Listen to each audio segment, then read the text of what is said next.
तो आप बोलेंगे ये गोबर गोमूत्र डाल के खेती कैसे की जाती है, इसका एक सरल सूत्र बताना चाहता हूं। जो भी किसान भाई हैं वो इसको लिख लें अपने कागज पर, अपनी कॉपी पर, नहीं तो ध्यान से सुन लें, क्योंकि ये सूत्र बताने पता नहीं कब कौन दोबारा आपके पास आएगा। ये सूत्र वो है जो खेती में उत्पादन तो ज्यादा देगा और खर्चा आपका पूरा घटा देगा। यूरिया का एक दाना डालना नहीं पड़ेगा और बहुत अच्छी फसल आपकी पैदा होगी। क्या करना है?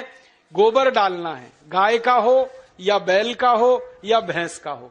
कितना गोबर डालना है और कैसे डालना है? अभी कई बार हम गोबर डालते हैं तो क्या करते हैं, गोबर को इकट्ठा करते हैं, एक खड्डे में भरते जाते हैं, वो सूखता रहता है, फिर जब सूख जाता है तो उठाकर खेत में डाल देते हैं। ये सूखा हुआ गोबर मत डालो, इससे कोई फायदा नहीं है। गोबर अगर खेत में डालना है तो गीला डालो, वो सबसे ज्यादा फायदा करता है। ऐसे में एक बात समझाऊं आपको, मैं आपको एक सूखी रोटी दूं खाने के लिए, आप जल्दी नहीं खा पाएंगे, और उसी रोटी को दूध में डाल के दे दूं, फटाफट खा लेंगे। एक सूखी रोटी दे दूं, नहीं खा पाएंगे, दाल में डाल के दे दूं, जल्दी खा लेंगे।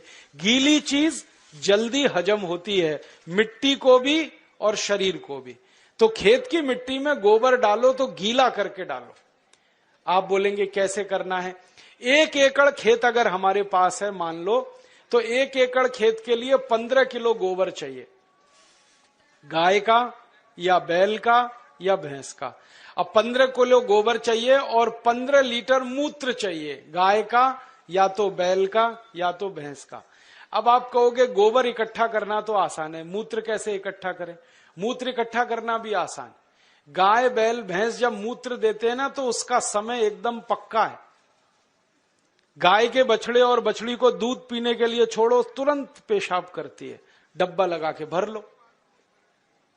ऐसे ही बैल करता है, ज्यादा देर बैठ के बैल खड़ा होगा, पेशाब करेगा, डब्बा भर लो। तो मूत्र ऐसे इकट्ठा कर सकते हैं। दूसरा एक तरीका है कि जहां जानवरों को हम रखते हैं वहां पत्थर बिछा दो, ईंट बिछा दो, थोड़ा पक्का कर दो, सीमेंट लगा दो, ढाल बना दो, एक नाली बना दो, नाली में खड्डा बना दो, तो जो भी मूत्र गिरेगा वो खड्डे में इकट्ठा हो जाएगा। और गाय के मूत्र की, बैल के मूत्र की, भैंस के मूत्र की विशेषता है कि इसकी एक्सपायरी डेट नहीं होती, ये खराब ही नहीं होता। 1 साल, 2 साल, 10 साल, 20 साल, 50 साल कभी खराब नहीं होता। तो भरे रहा है गड्ढे में, कोई फर्क नहीं पड़ेगा, बस उस गड्ढे में से उठाते रहो। 15 किलो गोबर, 15 लीटर मूत्र, दोनों को मिला लो, हाथ से ही मिला लो।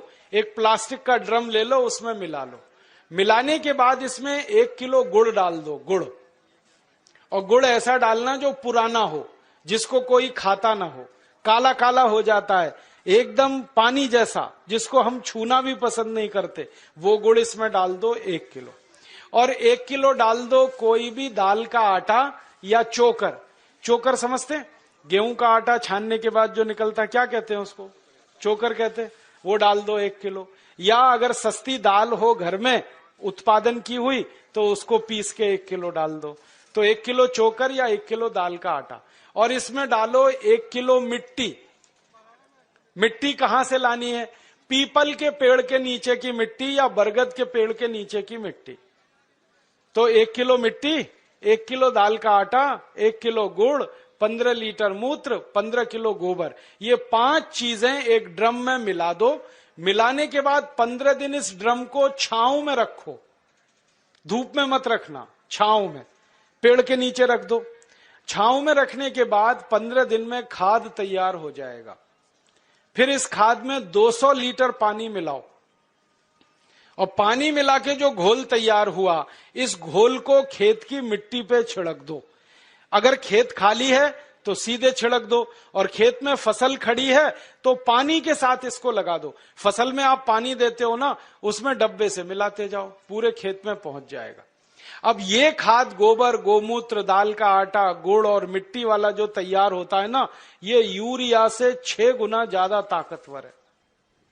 हमने इसकी प्रयोगशाला में जांच कराई तो यूरिया डीएपी में जितनी ताकत है मिट्टी को देने के लिए, उससे 6 गुनी ज्यादा ताकत इसमें है। इसलिए इससे उत्पादन ज्यादा आता है। और इस खाद को हर 21 दिन में खेत में डालते जाओ। हर 21 दिन में अगर आपने डाला तो पूरे साल की एक साइकिल बन जाती है। जैसे 3 महीने की फसल है तो 4 बार डलेगा, 4 महीने की फसल है 5 बार डल जाएगा, 6 महीने की फसल है 7 बार डल जाएगा। हर 21 दिन पर यह खाद डालते जाओ। परिणाम क्या होगा, मिट्टी बहुत अच्छी हो जाएगी आपकी। और ये खाद डालने से मिट्टी में केंचुए बहुत हो जाते हैं। और केंचुओं के बारे में आप जानते हैं, केंचुए मिट्टी में ऊपर नीचे घूमते हैं और मिट्टी को खोदते रहते हैं। और केंचुए मिट्टी को भुरभुरा बनाते हैं, पोला बनाते हैं। फिर बारिश का पानी जब गिरता है मिट्टी पे तो एक एक बूंद पानी नीचे चला जाता है। अगर केंचुए ज्यादा हो तो पानी पूरा नीचे चला जाता है, माने बहकर बेकार नहीं जाता है। और केंचुए ज्यादा है ना, तो केंचुए क्या करते हैं, मिट्टी खाते हैं और जो कुछ भी वो निकालते हैं मल के रूप में, वो दुनिया की सबसे अच्छी खाद है।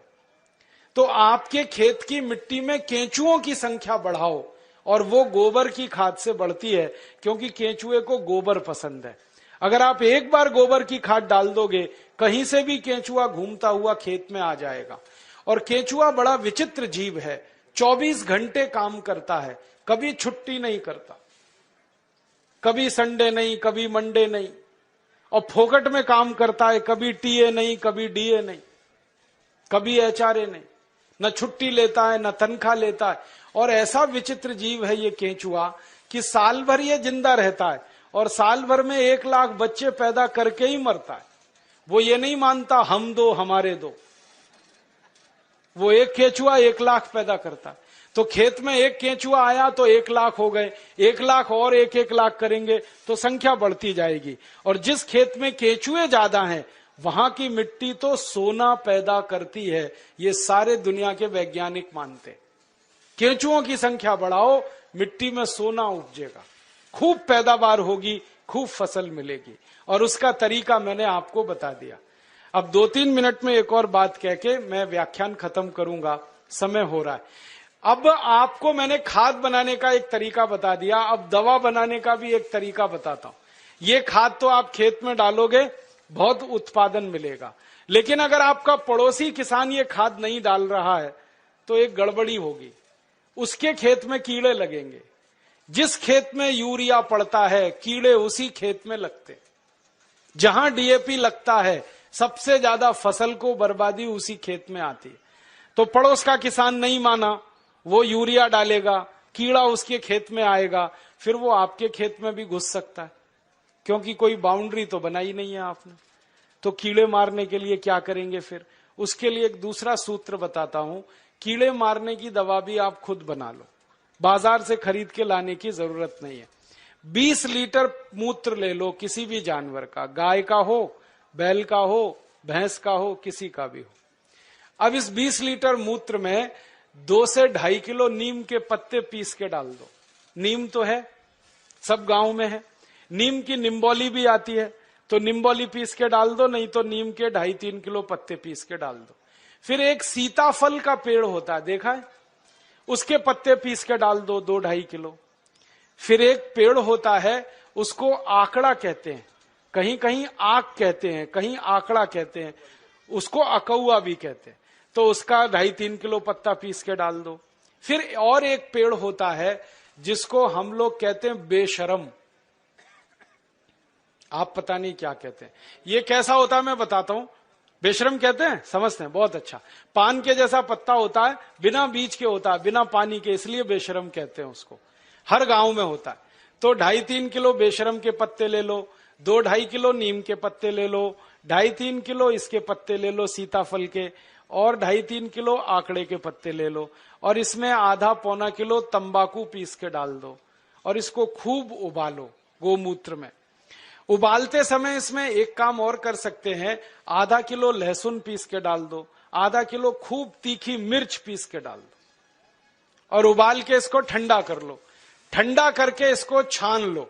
अब जो घोल बन गया है इसमें 200 लीटर पानी मिला दो, और ये 1 एकड़ फसल को किसी भी तरीके से सुरक्षित रख सकता है। और इसको स्प्रे कर दो खेत में, दवा तैयार हो गई। अब इस दवा को जब छिड़कना है तब छिड़क लो, बना के रखना है तो बना के रख लो। एक एक साल, दो दो साल ये दवा खराब नहीं होती, क्योंकि इसमें कोई भी ऐसी चीज नहीं है जिसकी एक्सपायरी डेट हो। तो कीटनाशक दवा बना लिया और खाद बना लिया। और अब तीसरा एक काम और कर लेना कि बीज जब खेत में डालते हैं तो बीज को खेत में डालने से पहले संस्कारित कर लेना। और संस्कारित कैसे करना? मान लो बीज लगाना है हमको गेहूं का, तो गेहूं का बीज लेना, पहले बीज बोने से 2 दिन पहले उसको 1 किलो गोबर, 1 लीटर मूत्र और 100 ग्राम चूना, चूना आप समझते हो, कलई चूना, 100 ग्राम कलई चूना, 1 किलो गोबर, 1 लीटर मूत्र, ये तीनों को मिला लो। कलई चूना को मिलाने का तरीका है कि पहले उसको पानी में डालो, खूब पानी को वो गर्म कर देगा, फिर ठंडा हो जाए तब उसको गोबर और मूत्र में मिला लो। मिला के ये घोल में गेहूं का बीज डाल दो और रात में डाल दो, सवेरे उस बीज को निकाल लो, निकाल के उस बीज को छांव में सुखा दो, और छांव में जब बीज सूख जाए फिर उसको खेत में लगाओ। तो इस बीज पर कभी भी कीड़ा नहीं आता, कोई कीट नहीं लगता, इतना बड़ा इंतजाम पहले ही हो जाता है, तो खर्चा बच गया और उत्पादन ज्यादा आता है। तो बीज संस्कार करके लगाना, खाद बनाने का तरीका बता दिया, कीटनाशक का तरीका बता दिया। और ये तीनों तरीके अगर किसान भाई इस्तेमाल करते हैं तो urea, DAP, super phosphate, endosulfan का 7 लाख करोड़ रुपया साल का हम बचा सकते हैं। और ये रुपया बचा के गोबर गोमूत्र से खेती करते हैं तो जानवरों की संख्या बढ़ा सकते हैं, और जानवरों की संख्या अगर बढ़ती है तो दूध भी ज्यादा मिलेगा, गोबर गोमूत्र भी ज्यादा मिलेगा। और मैं आपको एक बात कहना चाहता हूं कि आप सब किसान इसी तरीके से गेहूं पैदा करो, चावल पैदा करो, चना करो, दाल करो। हम भारत स्वाभिमान की तरफ से आपका सब खरीदने को तैयार है, क्योंकि भारत स्वाभिमान अगले साल से 1000 दुकानें खोलने जा रहा है पूरे देश में, जहां गोबर गोमूत्र का गेहूं मिलेगा, गोबर गोमूत्र का चावल मिलेगा, गोबर गोमूत्र का चना मिलेगा, जिसको अंग्रेजी में कहते हैं ना ऑर्गेनिक, एकदम शुद्ध देशी खाद का बनाया हुआ, गोबर का बनाया हुआ गेहूं, चावल, चना, दाल मिले, ऐसी 1000 दुकानें हम खोल रहे हैं। उन दुकानों पर आप जो पैदा करेंगे वो बेचने के लिए हम सुविधा देंगे, और आप बेचकर अपना मुनाफा रखो। दुकान चलाने के लिए 5-7% जो खर्चा आता है वो उसी में से निकल जाएगा। वो no profit no loss basis पे सारे देश में हम चलाना चाहते हैं। तो हम बेचने में मदद करेंगे, आप उत्पादन करो। और जब ये उत्पादन जरूरत से ज्यादा हो जाएगा तो हम इसको दुनिया भर के देशों में बेचना चाहते हैं, और दुनिया भर के देशों में ये बेचेंगे, 4 गुना मुनाफा आएगा। मैंने लंदन में देखा, एक डिपार्टमेंटल स्टोर में यूरिया डीएपी का आलू है 1 स्टर्लिंग पाउंड का 1 किलो, और गोबर गोमूत्र का आलू है 4 स्टर्लिंग पाउंड का 1 किलो। 4 गुना महंगा बिकता है। मेरे कई दोस्त हैं, वो किसान हैं, महाराष्ट्र में आम की खेती करते हैं। वो गोबर गोमूत्र का आम अमेरिका को एक्सपोर्ट करते हैं, तो एक आम की कीमत 65 रुपए मिलती, और यहां यूरिया डीएपी का आम बेचते हैं तो 15 रुपए किलो में सब चला जाता है। कहां 65 रुपए का एक आम, कहां 15 रुपए का 1 किलो। तो मैं चाहता हूं कि सारे किसान जिनके पास सरप्लस प्रोडक्शन हो, उनको एक्सपोर्ट लाइसेंस उपलब्ध हो, तो सारी दुनिया में हम ये माल बेच सकते हैं। और पूरी दुनिया में भारत अकेला देश है जो ये सामान बेच सकता है, क्योंकि जो गाय और बैल हमारे पास है वो दुनिया में किसी के पास नहीं। दूसरे देशों के पास जो गाय है वो जर्सी गाय है, होलेस्ट्रियन और फ्रीजियन है, उसका गोबर ही काम का नहीं है, वो बिल्कुल बेकार, उसका मूत्र भी काम का नहीं। देशी गाय है ना, उसी के गोबर में ताकत है, जर्सी और विदेशी गाय का गोबर तो बिल्कुल बेकार है। तो इसमें जब गोबर लेना तो देशी गाय का, और मूत्र लेना तो देशी गाय का। और एक छोटी सी आखिरी बात कहता हूं किसानों के लिए, कि जिस गाय का गोबर गोमूत्र खेत में डालो 7 लाख करोड़ बचे, इसी गाय का, देशी गाय का मूत्र अगर आप पीना शुरू करो तो 6 लाख करोड़ और बचेगा, बीमारी ही नहीं आएगी। और गाय का मूत्र पियो तो सब बीमारी मिट जाएगी। मैं पिछले 12 साल से परीक्षण करता हूं, 48 बीमारियां हमारे शरीर की ऐसी हैं जो गाय के मूत्र से जड़ से ठीक हो जाती हैं। Tuberculosis, diabetes, arthritis, osteoarthritis, rheumatoid arthritis, bronchitis, bronchial pneumonia, ऐसी खतरनाक 48 बीमारियां गाय मूत्र पीने से जड़ से ठीक हो जाती है। आप बोलेंगे कैसे पीना है? आधा कप गाय का मूत्र सवेरे सवेरे खाली पेट पीना है, सवेरे सवेरे रोज बस, और देशी गाय का पीना है। 3-4 महीने लगातार पी लो, सब बीमारी मिट जाएगी। आंखों में बीमारी है तो एक एक बूंद गाय का मूत्र आंखों में डाल लो, आंखों की बीमारी मिट जाएगी। कान में बीमारी है, कान में डाल लो, कान की बीमारी मिट जाएगी। सिर के बाल अगर झड़ते हो और बहुत ज्यादा रूसी आती हो, डैंड्रफ, गोमूत्र को पानी में मिला के बाल की मालिश कर लो, वो भी बीमारी मिट जाएगी। पांव में ठेक पड़ जाती हैं कई बार, और पांव कट जाते हैं, फट जाते हैं, क्रैक्स, गाय मूत्र की मालिश करके रात को सो जाओ, ये बीमारी भी मिट जाएगी। खाज हो जाए, खुजली हो जाए, गोमूत्र की मालिश करो, खाज खुजली मिट जाएगी। दाद हो गया, एक्जिमा, सोराइसिस, उस पे मालिश करो, वो भी मिट जाएगी। ऐसी बीमारी नहीं जो गोमूत्र से ना मिटे। बस इसको पीना है और लगाना है। अब बहुत लोग कहते हैं गोमूत्र पिएंगे कैसे, उसमें बास आती है। तो मुझे ये बताओ, दारू कैसे पी लेते हो? उसमें तो और भी बास आती है। दारू की बोतल पे बोतल गटक सकते हैं तो गोमूत्र क्यों नहीं पी सकते? बस आधा कप पीना है। और आपको एक बहुत अच्छी बात बताता हूं कि जो लोग आधा कप गोमूत्र रोज पी सकते हैं, उनकी दारू छूट जाती है, क्योंकि गाय के मूत्र में भी सल्फर है और बहुत अधिक मात्रा में। दारू छूटती है, बीड़ी छूटती है, शराब, गुटखा, मावा, पान पराग सब छूट जाता है। और कभी कभी मुंह खराब हो जाता है ना, गुटखा खा खा के, और इतना खराब हो जाता है कि मुंह में फोड़ा हो जाता है, जिसको हम कैंसर की पहली स्टेज कहते हैं। उसमें गोमूत्र मुंह में भरो, ऐसे ऐसे मुंह में भर के उसको घुमाओ और कुल्ला करना शुरू कर दो, वो फोड़ा भी मिट जाता है। लेकिन इसका मतलब ये नहीं है कि गोमूत्र से मुंह का फोड़ा मिटा के फिर गुटखा खाएं, छोड़ देना ही अच्छा है। तो आप इस गोमूत्र का दवा के रूप में इस्तेमाल करो, व्यसन को छोड़ने में इस्तेमाल करो, शरीर की बीमारियों को दूर करने में इस्तेमाल करो। माताएं बहनें यहां बैठी हैं, उनको एक बात बताने का दिल कर रहा है कि बहुत सारी माताओं बहनों को जब गर्भावस्था होती है ना, तो डॉक्टर कई बार कहता है कि सीजेरियन ऑपरेशन कराओ, नहीं तो बच्चा नहीं आएगा। और उसके 20 बहाने वो बताते, कभी कहेंगे जगह छोटी है, कभी कहेंगे ये बीमारी, कभी वो ये। आप कुछ मत करो, बस एक काम करना, किसी गाय की बछड़ी का मूत्र लेना आधा कप, और उसमें 100 ग्राम गोबर उसका घोल लेना। गोबर मूत्र घोल के उसको कपड़े से छान लेना। और जिस माँ को गर्भावस्था है और डॉक्टर चिल्ला रहा है कि ऑपरेशन कराओ, ऑपरेशन मत कराना, वो पिला देना उसको।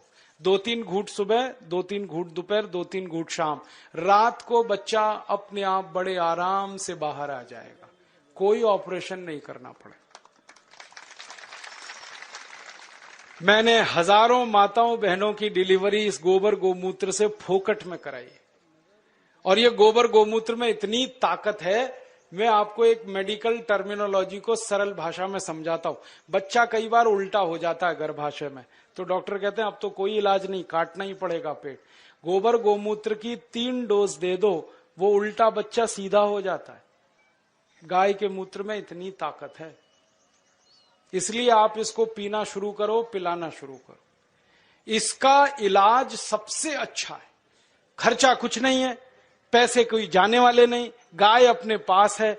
अब मैं क्यों कह रहा हूं ये बात, बार बार आप गाय का मूत्र पियोगे, अपनी बीमारी ठीक करोगे, तो आपके मन में गाय के प्रति श्रद्धा बढ़ेगी। अभी तक तो आप दूध पीते थे, लेकिन दूध तो गाय हमेशा देती नहीं है, तो उस गाय को कसाई को बेच देते हैं। अब मूत्र तो जिंदगी भर देगी। तो मैं किसानों से कहता हूं, गाय को दूध के लिए मत पालो, मूत्र के लिए पालो। दूध मिले तो बोनस है, मूत्र असली है। और जो गोमूत्र पीना शुरू किया, आंख में डालना शुरू किया, बीमारी मिटती है। आंखों की एक बीमारी है जो दुनिया में कभी ठीक नहीं होती, उसको रेटिनल डिटैचमेंट कहते हैं। अमेरिका में भी इलाज नहीं है उसका। और एक ग्लूकोमा, बिना ऑपरेशन ठीक ही नहीं होता। ये दोनों बीमारी एक एक बूंद गोमूत्र से 3 महीने में जड़ से मिट जाती है।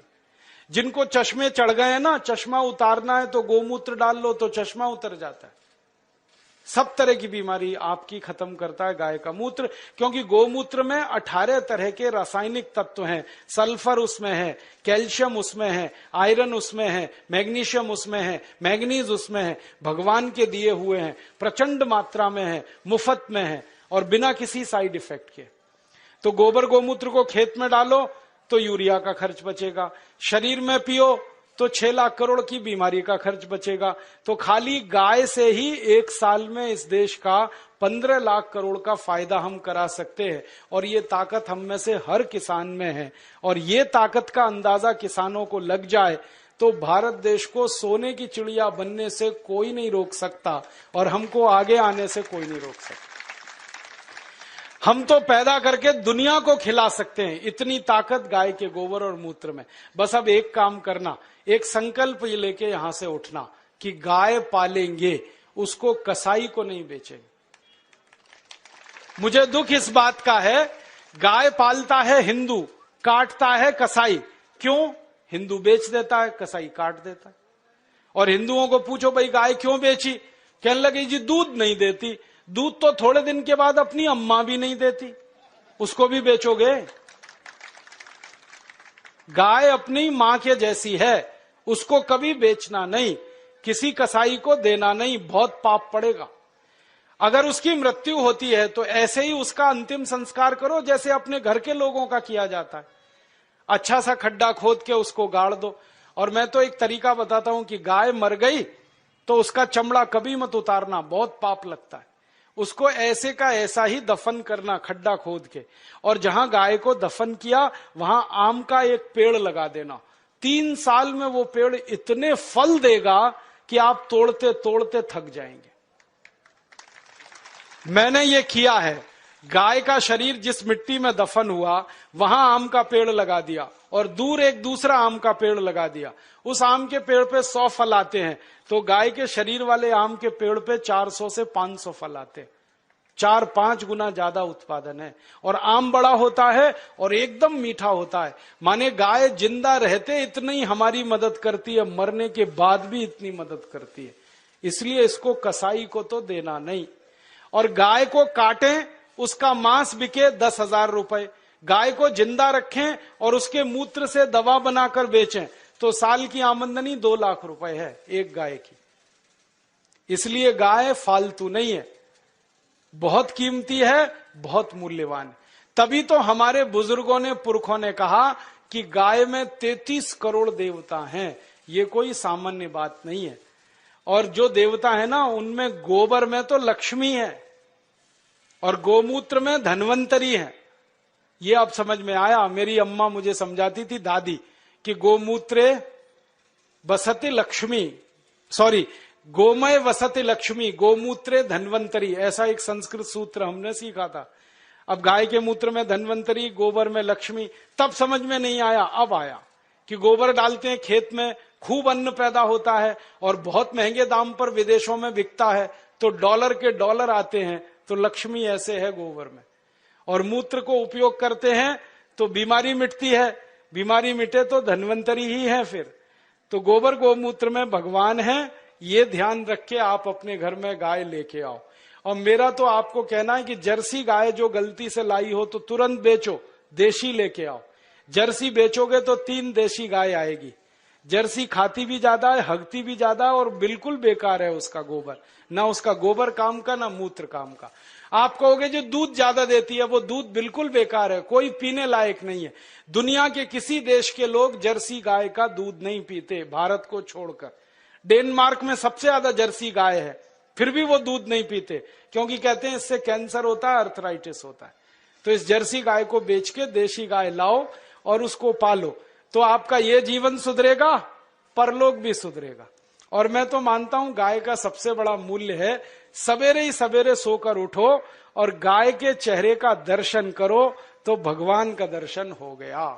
इतना आनंद और इतनी खुशी मिलती है गाय का दर्शन करने में। आंखें देखो कितनी सुंदर हैं, चेहरा कितना सुंदर है। तो ऐसी गाय पालकर अपनी खेती सुधारो, खुद को सुधारो, देश को सुधारो। ये निवेदन करके मैं इस व्याख्यान को समाप्त करता हूं। आपको धन्यवाद देता हूं कि आपने बड़ी ध्यान से, गंभीरता से सुना, और निवेदन करता हूं कि ये करना जरूर। अच्छा, ये बताओ करोगे? कौन कौन करेगा? जरा हाथ तो उठाओ। बहुत बढ़िया। और जब ये पैदा होने लगे गेहूं, चावल, चना, दाल, तो मुझे पतंजलि समिति को बताना, हम उसके बिकवाने के लिए आपकी पूरी मदद करेंगे। अच्छे से अच्छा भाव आपको मिले, अच्छी से अच्छी कीमत पर ये चीजें बिकें, उसके लिए हम आपकी मदद करेंगे। धन्यवाद।